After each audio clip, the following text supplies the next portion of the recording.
Hola amigos, bienvenidos a la última lección de este tercer trimestre, gloriarse en la cruz. El versículo de memoria es Gálatas 6:14. Pero lejos esté de mí gloriarme, sino en la cruz de nuestro Señor Jesucristo, porque en el mundo me es crucificado a mí y yo al mundo. A lo largo de esta lección, de este trimestre en general, a partir de cierto momento, hemos empezado a tratar la problemática que había en Galacia, que era gente conversa a Cristo que aún pensaba que los gentiles, los que no eran judíos, tenían que circuncidarse, tenían que hacer obras en su carne para que su fe sea más válida y para que su aceptación sea más válida.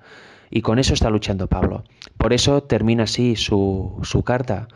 Lejos esté de mí gloriarme de mí mismo, o sea, haciendo obras en la carne y gloriarme en ellas, o gloriarme de que otros están haciendo obras de la carne, porque eso es retroceder al pasado y es tener en menos el sacrificio de Cristo en la cruz, su sangre expiatoria del pecado. Por eso dice, en lo único que nos tenemos que gloriar es la cruz de Cristo, ya que ahí hay el fundamento de nuestra fe y la piedra de nuestra salvación. Solo aquel sacrificio y la vida sin pecado que elevó Cristo aquí es lo que nos permite que seamos justos ante el Padre, gracias a su justicia. Por tanto, es importante tenerlo siempre en cuenta. Nunca gloriarnos de nuestras obras, de nuestras acciones, ni de nada que pueda añadirse a la fe, ya que a la fe no se le puede añadir nada. Somos salvos por fe. Luego las obras demuestran nuestra fe, pero no hacen más válida la salvación, ya que sin el sacrificio de Cristo no habría salvación posible. Los versículos del 11 al 18 en Gálatas 6 son los versículos finales de esta epístola. Y esta semana vamos a analizar ciertos versículos de estos que he nombrado, de forma individual cada uno. Hoy domingo solo vamos a fijarnos un poco en el tono que usó Pablo y un poco en la forma en que estaba escribiendo estas palabras a los Gálatas. El versículo 11 dice: Mirad con cuán grandes letras os escribo de mi propia mano. Cuán grandes letras. Si vais al hebreo y analizáis lo que quiere decir grandes letras, la palabra grandes tiene dos acepciones. Una es en tamaño literal, que escribió quizá Pablo en mayúsculas o en letra grande, lo cual podría ser porque, como ya hemos ido viendo, lo dice en esta epístola, tenía un problema en los ojos, Pablo. Por tanto, podría ser que escribiera en mayúsculas o en letra grande cuando escribe él mismo. Pero también tiene la acepción de dignidad, que es la acepción figurativa de esta palabra griega. Por tanto, puede ser las dos, o con gran tamaño o con dignidad, refiriéndose, mirad con qué dignidad escribo esto que os voy a escribir a partir de ahora, a partir del versículo 11, dando importancia suprema a esto que les iba a decir, ya que durante toda la carta es una reprimenda y una exhortación a que vuelvan a ser como eran antes, que no se dejen engañar por falsos maestros que les llevaban otra vez al legalismo y a las obras en sus propios cuerpos para hacer la fe más santa, más válida. Por tanto, esta es la reprimenda, entre comillas, final que hace los Gálatas. Y como vamos a ir viendo esta semana cuando lo leamos, veremos que es un tono bien fuerte y no deja ningún punto por decir. Les resume el Evangelio de Cristo en unos pocos versículos. Y en el versículo 17 y 18, que son los dos últimos, dice así: De aquí en adelante nadie me cause molestias, porque yo traigo en mi cuerpo las marcas del Señor. O sea que se nota un tono de tremenda tristeza y tremendo enojo, entre comillas también, porque no es enojo personal contra alguien, sino que es enojo divino, en cierta forma, podría ser como el que tuvo Jesús en ciertas ocasiones y el que tuvo Moisés en alguna ocasión. Por tanto dice, viene a decir, os he escrito esta carta, os he detallado punto por tanto de aquí en adelante no me causéis molestias, yo ya cargo la cruz de Cristo. Incluso en mi cuerpo, debido a la persecución que sufrió, pues evidentemente lo azotaron y le atacaron fuertemente su cuerpo los perseguidores. Y el versículo 18, hermanos, la gracia de nuestro Señor Jesucristo sea con vuestro espíritu.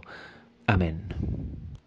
Después de la reprimenda final, de la exhortación final, mejor dicho, les dice algo que ya dice en otras epístolas también de otra forma, pero también el fondo es este: que la gracia del Señor Jesucristo, lo más importante es esto, que la gracia del Señor Jesucristo sea con vuestro espíritu, o dicho de otro modo, con vosotros. Amén. Esta semana, como he dicho, vamos a analizar versículo por versículo estos versículos finales, esta parte final de la carta de Gálatas, y vamos a ver ciertos puntos muy interesantes que les dijo Pablo y les recordó Pablo a estas personas. Gálatas 6, 12 y 13 dice así: todos los que quieren agradar en la carne, estos os obligan a que os circuncidéis, solamente para no padecer persecución a causa de la cruz de Cristo. Porque ni aun los mismos que se circuncidan guardan la ley, pero quieren que vosotros os circuncidéis, para gloriarse en vuestra carne. Aquí Pablo está hablando directamente de las intenciones o de cómo son los falsos maestros que estaban confundiendo a los gálatas. Porque como vemos, dice, estos falsos maestros, solo para evitar la persecución a causa de la fe en Cristo, pues os obligan a circuncidar. ¿Por qué? Porque de esta forma agradarían a los fariseos que no se habían convertido aún al cristianismo, a todos los judíos que habían rechazado a Cristo. Si ven que son cristianos, pero judíos cristianos, pero que en el fondo aún respetan o hacen respetar a los gentiles las tradiciones de sus padres, pues quizá habría menos persecución o no les estarían echando el ojo tan encima. Y a que los que no aceptaron a Jesús, los judíos, podrían pensar, bueno, estos hermanos judíos nuestros se han convertido, pero como mínimo aún consideran a los gentiles inferiores y les hacen respetar las tradiciones de Abraham. Por tanto, no hay tanta liberalidad como predican los apóstoles. Es esa la razón. Y Pablo los desenmascara, dicen, para no padecer persecución, pues juegan a dos bandos. Por una parte dicen que aceptan a Cristo, pero por otra aún vuelven a los rudimentos antiguos. Por tanto, ya están en engaño, están en un evangelio que no es el verdadero. Y lo peor es que se intentan llevar tras sí un montón de gente que está tierna en la fe aún. Y luego en el versículo 13 dicen, os obligan a circuncidar, pero ni ellos mismos guardan la ley. ¿Por qué? Pues porque obligaban a circuncidar, pero otros requisitos de la ley de Moisés tampoco los guardaban. Por eso, como hemos visto en la epístola, en semanas anteriores dice, si queréis circuncidaros, perfecto, pero guardad toda la ley también. No seáis hipócritas, no guardad esto sí y aquello no. O todo o nada. ¿Y por qué los obligaban a circuncidar? Pues para gloriarse de ellos, decir, mirad, somos judíos y aún somos superiores, aunque aceptemos a Cristo. Somos superiores a estos gentiles que antes considerábamos bestias salvajes y gente que no tenía derecho a nada. Aunque ahora tienen derecho al Evangelio, porque así lo estableció Dios a través de Pedro, pues aún somos superiores a ellos y les hacemos hacer respetar las tradiciones de nuestros padres y aún toda la ley de Abraham, que ya vimos que Cristo en la cruz, digamos, ya se encontró el antitipo con el tipo, pues se gloriaban en esto. Aún les hacemos que se hagan todas estas obras en la carne. Y por tanto, aún hay esta distinción entre judío, el pueblo elegido de Dios, con los gentiles. La realidad por eso es que con Cristo no hay judío ni griego, ni hombre ni mujer. Todos en Cristo son uno. No hay razas superiores ni pueblos elegidos. Todo humano tiene la misma igualdad con el otro. Y si se entrega a Cristo, pues todos son hermanos en Cristo. No, ya no hay un pueblo especial elegido separado de todas las demás naciones. Ahora todo humano tiene derecho a la salvación y tiene las mismas facilidades de entrar a la salvación que cualquier otro. En el día de ayer vimos que Pablo decía que los que quieren la circuncisión de los gentiles buscan gloriarse en su carne. Seguido a eso añade en el versículo 14 del capítulo 6, pero lejos esté de mí gloriarme, sino en la cruz de nuestro Señor Jesucristo, por quien el mundo me es crucificado a mí, y yo al mundo. Aquí Pablo está atacando el orgullo humano. Lejos esté de gloriarme yo por hacer cierta obra o por ser yo, sino gloriarme únicamente en la cruz de Cristo. ¿Por qué? Porque ahí hay el sacrificio que nos justifica. Ahí hay la sangre expiatoria que paga por todos nuestros pecados, tanto los cometidos como los que se iban a cometer a partir de la muerte de cruz de Cristo. Una muerte, la muerte de cruz, que se daba a los ladrones, a lo peor de la sociedad. Cristo murió de esta forma, como un delincuente, como un ladrón, y él era el Hijo de Dios. Por tanto, no era una muerte precisamente que fuese muy digna. Por eso dice Pablo en cierta ocasión, maldito es el colgado de un madero, porque se daba a la gente peor de la sociedad, a los verdaderos delincuentes. Por tanto, no era una muerte muy estimada. No se tenía ningún valor morir en la cruz, morían los peores. Por tanto, tanto para judíos como para cualquier otra persona, no tenían nada de atractivo la muerte en la cruz, sino más bien todo lo contrario. En este sentido, Pablo está diciendo directamente, Gloríate en la muerte de Cristo, gloríate en la cruz. Estaba cambiando el paradigma y eso suponía ser totalmente contrarios a la sociedad por parte de los cristianos, y a que tenían que salir de todo prejuicio y ver que ahí en la cruz no murió un delincuente, murió el Hijo de Dios para la salvación de la raza humana y para vindicar la ley de Dios a todo el universo. Del sacrificio en esta cruz somos justificados. Salió la justicia que Cristo nos imputa gratuitamente. Salió la vía para llegar a la vida eterna para todo ser humano que acepte a Cristo como Salvador y acepte su justicia. De esta cruz sale la fe que Cristo nos regala, y si la aceptamos y andamos en ella y nos entregamos de todo corazón a Dios, entregamos todo nuestro ser en Él, nos va a impartir su justicia, y ésta va a hacernos andar en el camino de la santificación para ser idóneos para el cielo. Pero en esta cruz, maldita para el mundo, donde murió Cristo, el Hijo de Dios y no un delincuente, de ella aflora la justicia que Dios nos da gratuitamente. En ella se ve el amor del Padre hacia la raza humana, que dio a su Hijo unigénito para que todo aquel que en Él crea sea salvo y tenga vida eterna.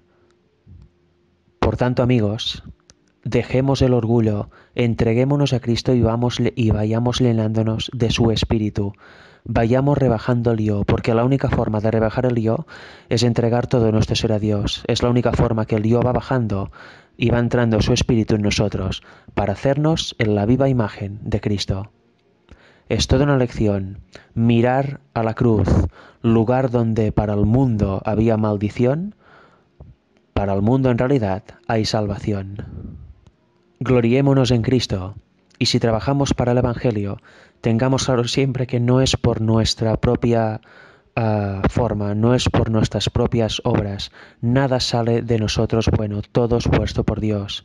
Recordemos que todo es gracias al sacrificio de Cristo en la cruz.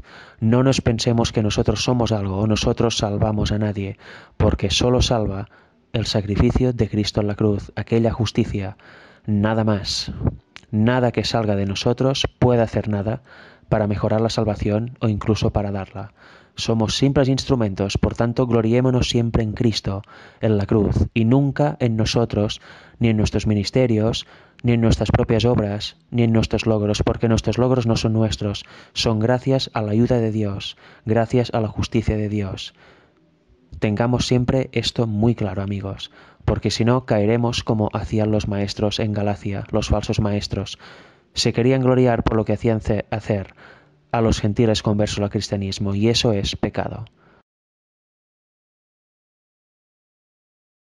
¿Qué significa una nueva creación? ¿Qué significa un hombre nuevo? Como hemos visto durante este trimestre analizando toda la carta a los Gálatas, el problema básico que había en Galacia era el tema de la circuncisión. Los judíos conversos al cristianismo querían que los gentiles conversos al cristianismo se circuncidaran su prepucio también, para así ser como ellos y diferenciarse del resto de naciones. Pablo lucha contra esto diciendo que no, la circuncisión desde la muerte de Cristo es la del corazón, ya no hace falta ninguna obra para demostrar nada. Ninguna obra puede hacer más grande tu salvación ni puede añadir mérito alguno a la salvación. Somos salvos por fe. Y esta justificación por la fe es lo que pone en énfasis Pablo. De la misma forma, y eso nos lo recuerda la lección y es algo interesante a comentar para que no se malentienda, Pablo no está diciendo que no circuncidarse tiene algún mérito. No, no, no. Él no prohíbe la circuncisión. Si por salud te la tienes que hacer, te la haces, no hay ningún problema. Lo que está condenando es el problema de fondo, el de si te circuncidas eres algo, si no te circuncidas eres algo. Si los gentiles dijeran no nos circuncidamos porque eso implicaría algo malo, no es verdad, ya que ninguna obra puede añadirse a la salvación que nos da gratuitamente Cristo en la cruz. Ninguna obra puede añadirse para mejorar la justicia imputada, la justicia que Dios nos imputa gracias al sacrificio de Cristo en la cruz.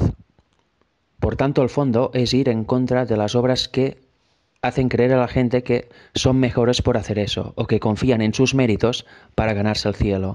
Y eso no es así. Las obras son producto de nuestra fe, pero no añaden virtud ni mérito alguno a la salvación. Por las obras de la persona se puede ver realmente qué hay dentro de esta persona, si está el Espíritu de Dios o no, y se puede ver si tiene la fe verdadera o realmente está engañado y engañando a los otros. Segunda de Corintios 5:17 dice: De modo que si alguno está en Cristo, nueva criatura es. Las cosas viejas pasaron, he aquí todas son hechas nuevas. ¿Por qué dice esto? Porque si alguno se entrega a Cristo, se entrega de todo corazón a Cristo, pues Dios podrá pasar a implantar su querer y su hacer en esta persona. Por tanto, va a haber un cambio radical de vida en esta persona. Los vicios de antes ya no los va a hacer, la vida sin Dios de antes ya no la va a hacer, sino que va a hacer las obras, el fruto, va a manifestar el fruto del Espíritu, y las obras que va a hacer van a ser en consonancia de su fe. Va a ser una imitación de Cristo en la tierra. Lo va a seguir en sus pisados, por tanto, el pecado va a quedar desterrado de esta persona. Va a haber frutos de arrepentimiento en esta persona.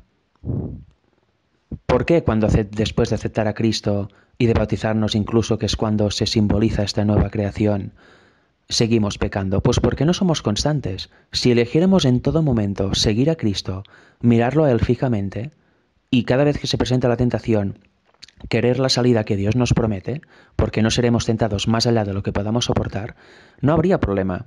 El problema es por eso está en nosotros, que aún cedemos mucho a la carne y nuestra tendencia natural es al mal, y aún no estamos suficientemente curtidos ni suficientemente entregados a Dios para superar toda tentación, pero eso sería posible ya que Cristo lo hizo.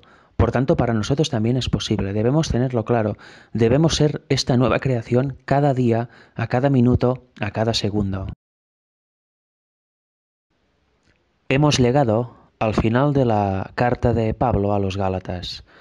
El capítulo 6, versículo 16 dice así: Y a todos los que anden conforme a esta regla, paz y misericordia sea a ellos y al Israel de Dios.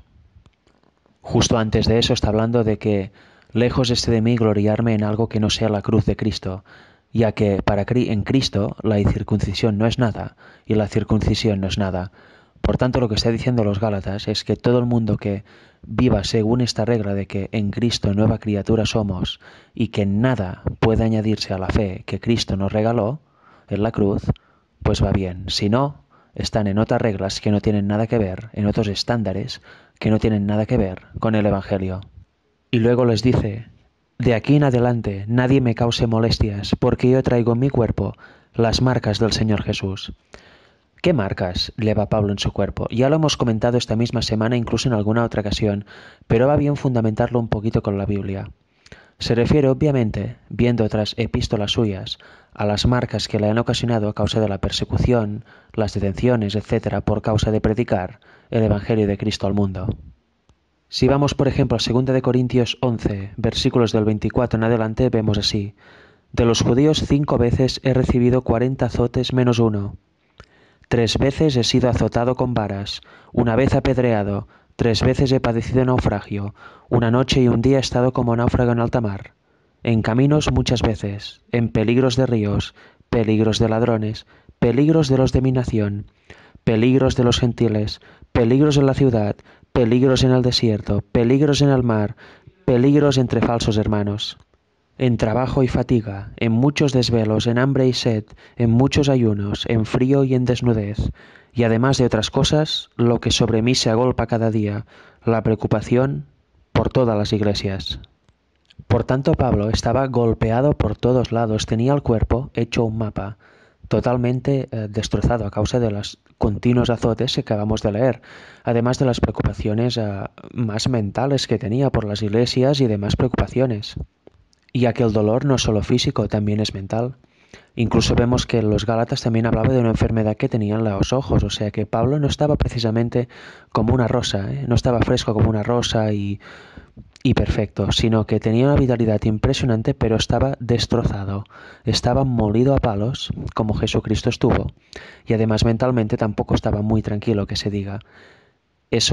Y en eso vemos un ejemplo, ya que aún y así se gloriaba solo en la cruz y seguía adelante, y su preocupación máxima era la unión de las iglesias y que éstas subieran bien y no se desviaran con falsos maestros.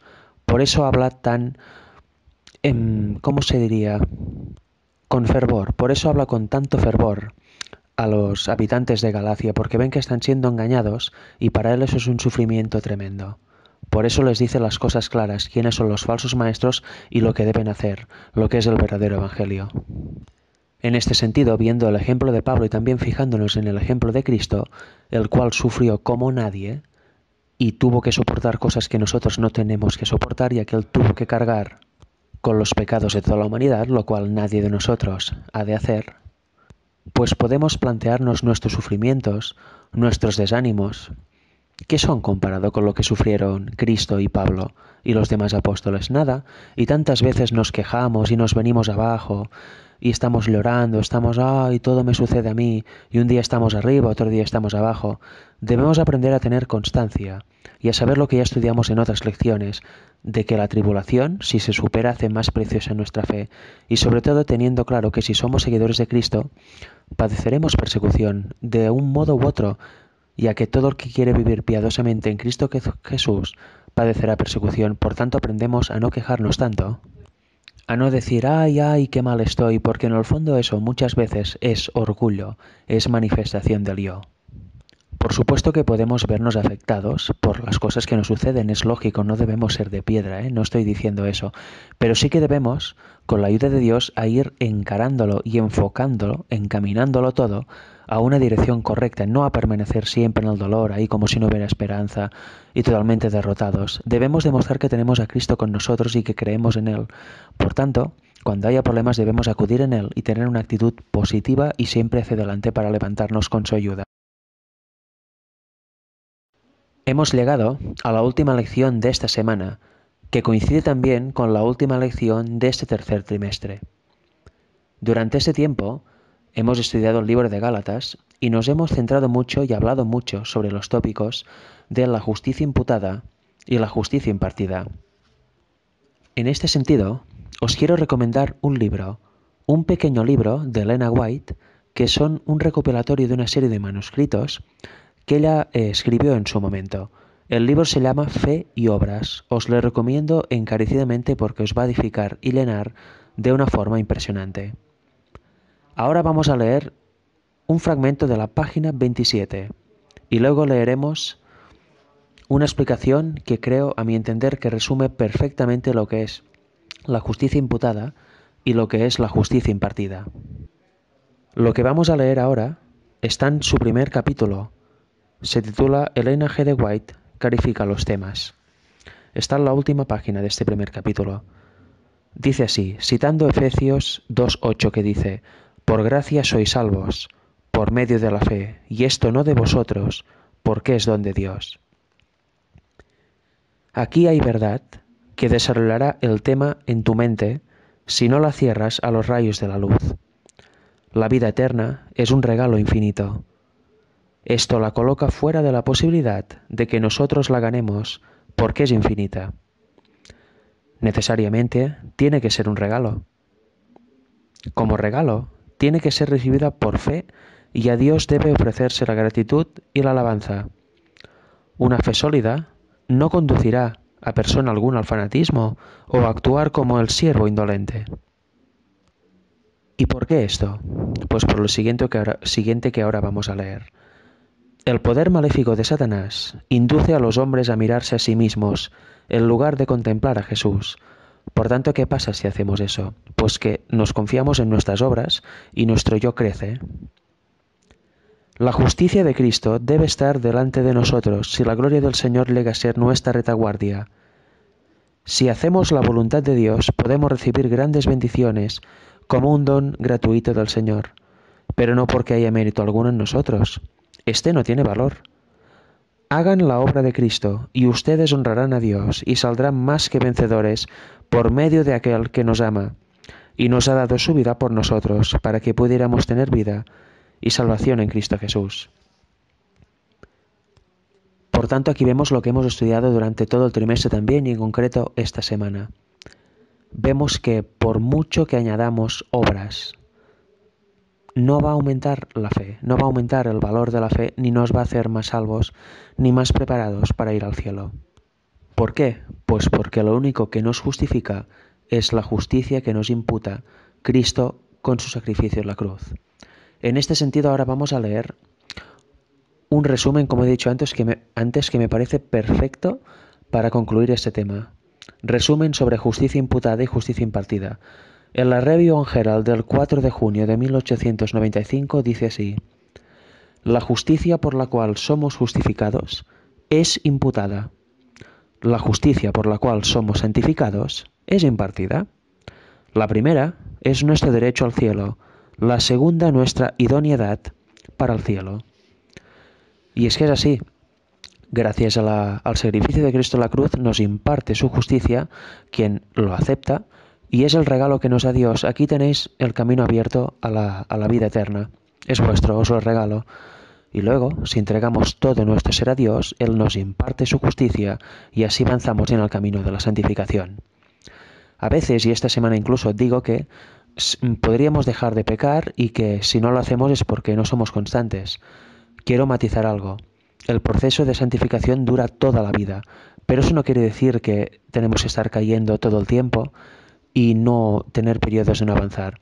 Si estuviéramos realmente entregados, lo que haríamos es entregarnos al día, cada día, avanzar cada día, no ceder a la tentación, y aunque la santificación dura toda la vida, si dejamos de pecar también podemos irnos renovando día a día a la imagen de Cristo. Si vamos cediendo a la tentación, más nos costará esto y más problemas tendremos para hacerlo. Por tanto, es necesario esto, ser constantes y elegir no pecar cada día, porque si elegimos no pecar durante 3 años, cada día no pecar, y luego al siguiente empezamos a pecar, no nos sirve de nada. Tenemos que asirnos de Dios para que nos imparta su justicia y de esta forma avancemos cada día en nuestro proceso de santificación. Que Dios os bendiga a todos.